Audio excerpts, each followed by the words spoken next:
have this time what's called universal primary contest. That is a race where all candidates have the same party affiliation and they will not have opposition on the general election ballot. We have 3 of those: state attorney, tax collector, and county commission district 5. Those 3 races will be on the Republican ballot, the Democratic ballot, and the nonpartisan ballot. So here's the key thing to remember, and we've already had people ask us that are voting absentee. We've had over 300 absentee ballots returned already. But we've had people call and say, my ballot has a Republican race on it. What do I do? When you were issued your ballot, you were eligible to vote in every race on that ballot. There will be 1 Republican race on the Democratic ballot. There will be 2 Democratic races on the Republican ballot. The nonpartisan ballot is the ballot that is issued to any voter that's not registered as a Democrat or a Republican. Usually that is the only thing on the nonpartisan ballot normally is school board or judicial, but this time because of those universal contests, there's 3 other races that they're going to be able to vote in if they're not a registered Democrat or Republican. So just remember, when you come in and vote early, or get your mail ballot, or go to the polls, whatever is on your ballot, you're eligible to vote in all those races. And I just want to mention one thing to you. You don't have to vote in all of those races if you don't want to, and everything that you mark, every race that you vote in will be counted, and the other races will just show as undervotes. So we had a lady come in this morning, and when she got her ballot, it was one of those situations, and she saw that there was something other than her party affiliation, and she said, I don't vote that party. And I said, you don't have to, but you're eligible to if you want to. So just remember, if you don't vote in everything, the races that you vote in will still be counted. So it's you know, something that you're right. If you don't want to vote on everything, just vote. Whatever you do, please get out and vote. The other thing I wanted to mention is our County Commission District 5 race, which is one of those universal primary contests. It has 5 candidates. That race will be decided in the primary, and it will be the plurality of the vote. That doesn't require a majority, it's the plurality. So whoever out of those 5 gets the most votes, that race is over in the primary. The top 2 will not go any further. And just on a side note, and I may have mentioned this before when I talked to you, but you know, I think about when you've got that many candidates running, the possibility of a tie even. Do any of you know what happens? I know some of you do. In the state of Florida, if you have a race that is a tie vote, Vernon, you want to tell them what happens? You flip a coin. You draw lots. You either draw straws or you flip a coin, whatever is decided upon, that's what you do to break a tie. So Vernon was in a school board race, I'm sure some of you remember, that was decided by a 2-vote difference. And as we were going back doing our recount and we were looking at our overvotes and undervotes, we kept thinking it was getting closer and closer, because when we're doing that, we look at every ballot that was, you know, our machine sends it back to us as an undervote or overvote. So if someone circled the name instead of bubbling in the oval, then the canvassing board has to determine voter intent on that. So that's the reason sometimes when we have a recount, the votes change. Is because it's our responsibility to try and make certain that if a voter didn't do what they were supposed to do at the polls, they didn't correct their ballot. And when we're doing our recount, if it's an undervote and you can see that they circled the name consistently, that's the way they mark their ballot, then it's our responsibility to count those votes.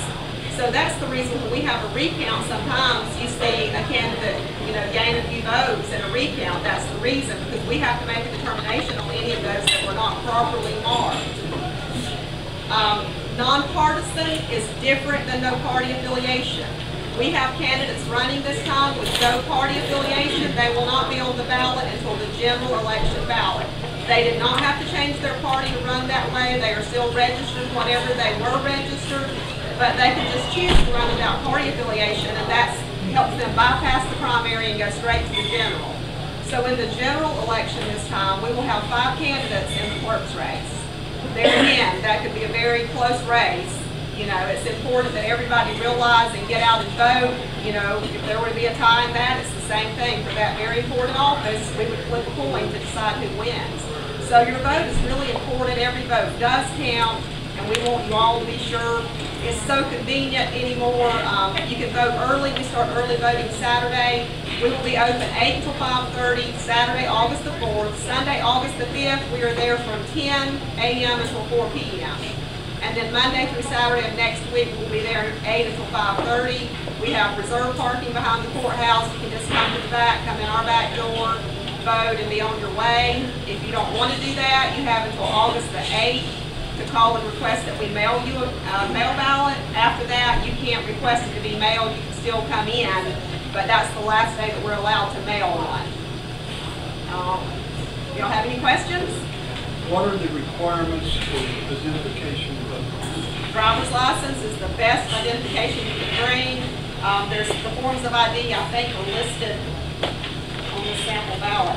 If not, you have to have something with a photo and a signature. That's why driver's license or a Florida ID card. And be prepared to take those out. I know you're not used to having to do that, but you know, when I came in January, we had the fast voter check-ins, and we can look a person up manually, but it's just kind of defeats the purpose of it being faster that way. So to avoid lines, if you'll just be prepared to have your license out, we can slide your license and it pulls up all of your information, and it just kind of helps the process a little faster. But you know, one thing too, when you're getting your ballots this time, we're going to have our polling places set up a little different in that we're going to have a separate ballot issue table. And the reason for that is we want our ballot issue people to really be paying close attention to what's on your EVA ticket that you're going to take to them. You'll get your driver's license, the clerk or the inspector will slide those, and then they're going to hand you a ticket to take to the ballot issue inspector. And we just want to be sure that every Republican gets a Republican ballot, every Democrat gets a Democratic ballot, and then all those others get the nonpartisan ballot. So we've separated a little bit, assigned specific duties to our poll workers, just to try to make sure that, you know, we don't have any errors. So that's going to be set up a little bit different if you have the polls on election day. Yes. So who, if in the event of a tie, who gets to call the head of that? I would leave that up to the canvassing board chairman. The canvassing board is made up of the county judge. This is required by law. The county judge is the chairman, the supervisor of elections, and the chairman of the board of county commissioners, unless one of us has oppositions or can't serve for some reason, and then the county commissioners decide who will serve in place of the chairman. This time, our chairman is running, so Monty Merchant will be on the canvassing board, and it will be Judge Powell. And I want to tell y'all that I really appreciate the opportunity to work for y'all, and I appreciate the fact that I'm unopposed this time. I feel very, very blessed that you won't have to be looking for my name on the ballot. And I want y'all to know that I appreciate my job and I appreciate the opportunity to work for you. But you know, hopefully we won't ever have to deal with that, but I think he would probably make that call on how we're going to do it. I won't provide the coin or flip it, I don't think.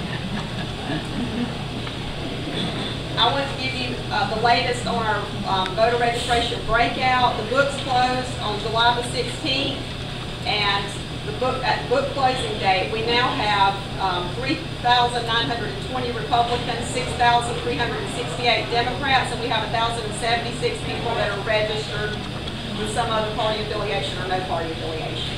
So we have about 30 minor parties in the state of Florida that people can choose to register with, and sometimes they do. Yes, sir. Explain again what the universal means. Universal means that all candidates running have the same party affiliation. Like in the state attorney's race, they're both Republicans, and there's not a Democrat running, and nobody's running with no party affiliation to take it on to the general. So that's over in the primary, and because of that, because you won't have an opportunity to vote in that race in the general, everybody gets to vote in the primary. So as you're looking at your sample ballot, you'll notice that you see that in 3 different places there. The first 2 columns is Democrat, the second 2 is Republican, and then the last one is the nonpartisan ballot.